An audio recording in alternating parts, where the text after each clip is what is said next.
Olá, tudo bem? Então, me chamo Thiago aqui do Seja um Holder e vamos dar continuidade à nossa série aí do Holder Analisa. O Jonas sempre comenta quadro, eu falo série e a gente vai seguindo aqui. Hoje a gente vai trazer uma ação que foi solicitada aqui nos comentários da nossa série, que é a da Marco Polo. Então, já estou aqui no site, né? Eu fui pelo site da RI, entrei aqui no site institucional para a gente entender um pouquinho aí da empresa, né? Então, ela foi fundada em 6 de agosto de 1949, em Caxias do Sul, aqui no Rio Grande do Sul. Então, ela abriu suas portas com 8 sócios e 15 funcionários e foi uma das primeiras indústrias brasileiras a fabricar carroceria de ônibus, né? Então, a Marco Polo, ela trabalha aí nessa questão de fabricação de carroceria de ônibus e ônibus em diversas linhas. A gente vai ver aqui um pouquinho mais para frente, tá? Quando a gente olha aqui negócios da empresa, então a gente consegue ver justamente essas linhas, né? Então a gente tem a Marco Polo, né, com mais de 70 anos de existência e é referência mundial na fabricação de carroceria de ônibus.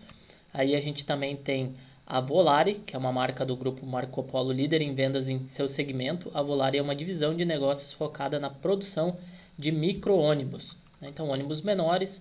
A gente também tem aí a New Bus, que trabalha mais essa unidade de negócios para projetos governamentais, trabalha nessa linha de ônibus escolares.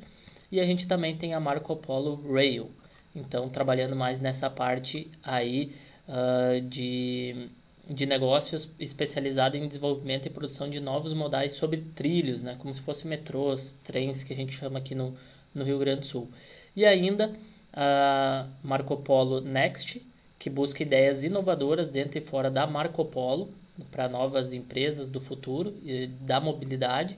Então, trabalhando nessa parte de desenvolvimento. Ainda tem a Marco Polo Parts, que é uma loja oficial da Marco Polo, né, no Mercado Livre, então para venda de peças e outras coisas. A Monel, que é um banco da Marco Polo, e a Fundação Marco Polo também. Então são tudo aí marcas, empresas do grupo Marco Polo. Então a gente já pode ver aí que tem é um grupo bem grande. Depois a gente vai ver mais alguns números. E aqui também, quando a gente olha a parte de sustentabilidade, é uma questão legal da Marco Polo, onde ela já trabalha na parte de implementação de ônibus elétricos e híbridos. Então ela vem vindo muito forte nessa crescente, né? Nos últimos meses aí ela teve um crescimento, os papéis da Marco Polo, então muito também em relação a essas expectativas aí do mercado em relação a esses avanços de tecnologia da empresa voltado aí a ônibus elétricos. A gente também viu na pandemia onde eles fizeram alguns ônibus, algumas unidades aí com toda uma questão de higiene diferenciada. Então é uma empresa que ela acaba sempre estando de olho aí na parte de inovação. Então na parte de sustentabilidade também a preocupação com uma fábrica mais verde, Marco Polo G8, que é com maior foco em sustentabilidade, é uma das marcas aí, né? Então tem toda essa questão até interessante aqui, não vou olhar agora por uma questão até de tempo, mas quem tiver interesse aqui no site da Marco Polo é legal de ver esse relatório de sustentabilidade, né? Hoje as empresas elas estão sendo muito cobradas em relação à parte de sustentabilidade, ESG, e olhar esses relatórios aí acaba sendo importante. A gente também consegue encontrar aqui no site, vou até diminuir um pouquinho aqui, a questão de apresentação da empresa, né? Então aqui ela traz toda a parte dos ônibus, casa, trabalho, praia, interior, enfim, né? Porque tem ônibus que são da parte urbana, tem intermunicipais, interestaduais, então tem uma gama grande aí de ônibus, né? De vários modelos. Aqui a gente traz um pouquinho dos resultados, né? Então, primeiro, uma breve introdução, né? Então, a Marco Polo é protagonista no mercado mundial de ônibus, referência em tecnologia e carrocerias e líder no mercado brasileiro. Então, ela é líder aqui no mercado nacional, como eu comentei antes, fundada em 1949 e é uma companhia aberta desde 1978. Então, está desde 1978 listada na Bolsa. Hoje, em torno de 13 mil colaboradores que produzem mais de 14 mil ônibus por ano. Então, levando a mobilidade e sustentabilidade econômica, social e ambiental a milhões de usuários de seus produtos. Alguns resultados aqui, né? Então, 46,6% de crescimento de unidades vendidas, comparando o primeiro trimestre de 2023 com o primeiro trimestre de 2022. Aqui a gente vai pegar essa comparação do primeiro trimestre desses 2 anos. Então, também 72,5% crescimento de receita líquida, 86,5% crescimento de receita nas operações internacionais. Então, é uma empresa também que exporta, então está aí, tem uma posição aí global, internacional. 17,7% de margem EBITDA, 14,3% de margem líquida e aí 184 milhões de geração de caixa. Aqui falando um pouquinho sobre a produção brasileira de carrocerias de ônibus. Então a gente pode ver que teve aí realmente um avanço 2021, 22 e agora 23. Né? Em 2022 para 2023 um avanço de 40%. Aí quando a gente está comparando mercado externo e interno. E quando a gente compara aqui a Marco Polo dentro desses 2 trimestres, a gente pode ver um crescimento de 12,4%. Então, isso trazendo os resultados. Aqui a gente falou antes dos segmentos, né, dos modelos de veículos.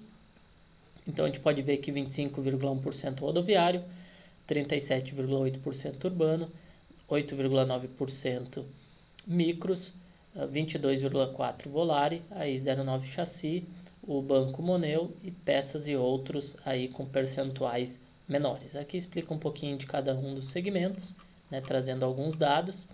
Aqui mostra aí mais um pouco, né, como eu comentei, rodoviário, vai pegar aí interestaduais, a parte do urbano para dentro das cidades, a parte de modelos escolares. Então acaba trabalhando aí com diversos modelos e com posição internacional, posição global. Aqui mostra algum desses detalhes, tá? Então aqui a gente já consegue ver aí alguns dados da Marco Polo, né, em relação à construção da empresa e também aí em relação à posição e como é que tem sido esse primeiro trimestre da empresa, que teve um crescimento nos seus papéis ao longo do ano de 2023, né, para quem acompanha. Então agora vamos mais aí aos indicadores de Marco Polo, né? Então o ticker POMO, tem POMO 13 e POMO 4. Então aqui a gente já pode dar uma olhada nisso, né? Então POMO 4 a gente vai ver 5,82% de dividend yield, e quando a gente olha a liquidez, que acaba sendo importante, 36 milhões aí de liquidez, né? Quando a gente vai olhar aqui POMO 3, por exemplo, então só para dar uma analisada, acho que isso é importante, né? A gente sempre ressalta aqui essa questão da liquidez. Então, dividendo um pouquinho maior, 7,41%, e aí a liquidez de 1 milhão, um pouquinho mais de 1 milhão, né? 1,5 milhão mais ou menos. Então, quando a gente olha por essa questão de liquidez, acaba indo aí mais para POMO 4, POMO 3 tem tag along de 100%, POMO 4 80%, então aí cada investidor tem que ver o que é prioridade em relação à liquidez, tag along e também a questão de dividendos, tá? Então, olhando aqui dados, pode ser aí de POMO 4, foi até o ticker que foi solicitado aqui para nós no canal, então a gente pode analisar. Mas antes de eu continuar, quero pedir para vocês aí, quem não é inscrito no canal, se inscrever, curtir se está curtindo esse vídeo, né? Quem já olhou mais séries aí, mais vídeos do Holder Analisa, aí poder compartilhar aí com um amigo que também investe, né? Para poder nos ajudar cada vez mais aqui no canal. É importante também ativar o sininho, porque assim você não fica fora aí de receber de nenhuma novidade, de dica de estudo aí, ou de um ativo que a gente está estudando. Então, olhando agora aqui os indicadores de POMO 4, como eu comentei antes, 5,82 de dividend yield. Quando a gente vai olhar aqui coisas que a gente sempre analisa, assim, né? Claro, olhando aqui mais rapidamente, um PL de 8,38, então tá próximo aí das mínimas que teve, né? Aqui a gente teve um dado mais fora aí de 51,15, mas pegando uma média aí em torno de 17, 15, né? Então, tá abaixo aí da média histórica, né? Olhando aqui um P sobre VP também, um pouquinho abaixo aí da média histórica, né? O que mostraria talvez que estaria barato aí a empresa, olhando por esses indicadores, tá? Então, claro, são outras coisas. Importante dívida, quando a gente olha aqui, dívida líquida sobre EBITDA e dívida líquida sobre EBIT abaixo de 3, né? Tá um pouquinho acima de 1, né? Então isso quer dizer que tem mais dívida ali do que em relação ao caixa, mas ainda num nível controlado. E quando a gente olha em relação ao patrimônio líquido, abaixo de 1, né? Então tem muito mais valor patrimonial aí do que dívidas, isso já traz uma certa segurança. Liquidez corrente aí 1,98, isso é importante, a gente sempre busca acima de 1, né? Então mostra que tem mais ativos que passivos. E quando a gente vai para a margem aqui, quando a gente vai ver dados históricos, margem bruta em torno de 18%, margem líquida 9,65%, tá? No relatório a gente viu ali, primeiro trimestre até já está um pouquinho maior, né? Eu particularmente gosto aí de empresas que tenham pelo menos uma margem aí superior a 10%, então isso traz um poder competitivo muito maior. Então cada investidor tem que ter aí seus limites, seus filtros aí na hora de investir, tá? Interessante aqui a questão do CAGR, né? O crescimento de receita nos últimos 5 anos e lucro, então receita 13,49% e lucro 52,22%. Então vem crescendo mais o lucro ao longo do tempo, né? Isso acaba sendo importante.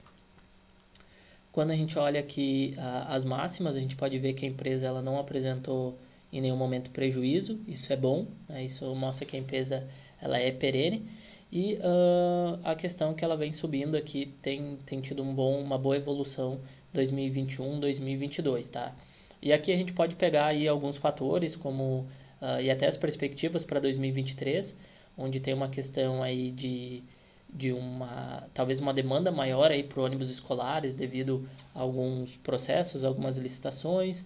Essa própria perspectiva futura dos ônibus elétricos eu acho que acaba sendo bem interessante, tá? Então, algumas coisas que podem estar refletindo aí nesse resultado da Marco Polo, tá?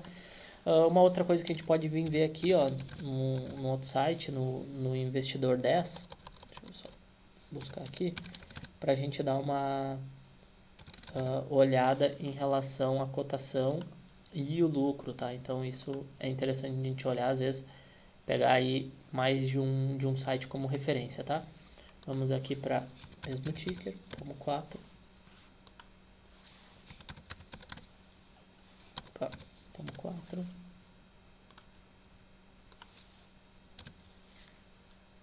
Agora sim. Então isso é bacana a gente sempre olhar até para ver alguns dados sempre, né, em diversos sites. Quando a gente olha aqui uma rentabilidade ao longo dos últimos anos, né, então ela não teve uma rentabilidade muito grande, né, então rentabilidade de 8,12%, rentabilidade real menos 39,51%. Então na questão de rentabilidade deixa a desejar, né, que os outros dados aí que a gente vê, a gente pode ver que está tudo muito próximo, PL, P sobre VP, margem, como a gente viu antes, questão das dívidas, então isso tranquilo, a gente já viu, né? Historicamente, questão de dividendos, aqui tem um histórico maior, né? 3,94, então não é uma empresa que paga muitos dividendos, não teve um retorno muito grande aí em relação ao Ibovespa, né? Então acabou perdendo aí na maioria dos períodos, que é o nosso benchmark de análise. E aí vamos dar uma olhada aí naquela questão que eu comentei aqui de lucro e a cotação. O que a gente pode ver aqui, pessoal? São momentos interessantes quando o lucro está descolado da cotação. Então, por exemplo, aqui no ano de 2021, 2020, a gente pode ver que o lucro estava crescendo num fator maior, né, do que a cotação. A cotação aqui ela estava até meio que de lado, caindo, enquanto que o lucro estava subindo. Isso pode ser uma boa oportunidade. Agora, para o ano de 2022, aqui nos últimos 12 meses, a gente já viu que a cotação ela já está indo mais para próximo do lucro. Então, talvez não teria tanta vantagem assim. Aqui é legal a gente buscar e olhar esse gráfico e ver quando é que está descolado, que pode ser sim uma boa oportunidade, tá? Então, de modo geral, a gente pode ver aqui que é uma empresa interessante em relação a alguns pontos, tá?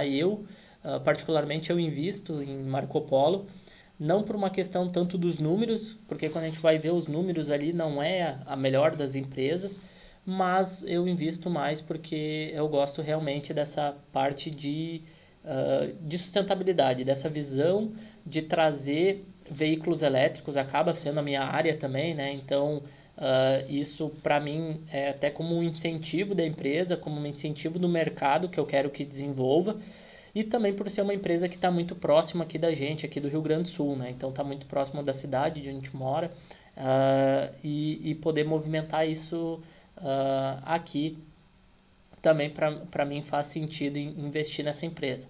Claro que devido aos números delas não ser tão bons, ela acaba sendo a que tem o menor percentual na minha carteira. Então isso está dentro da minha análise de risco. Tá bom, pessoal?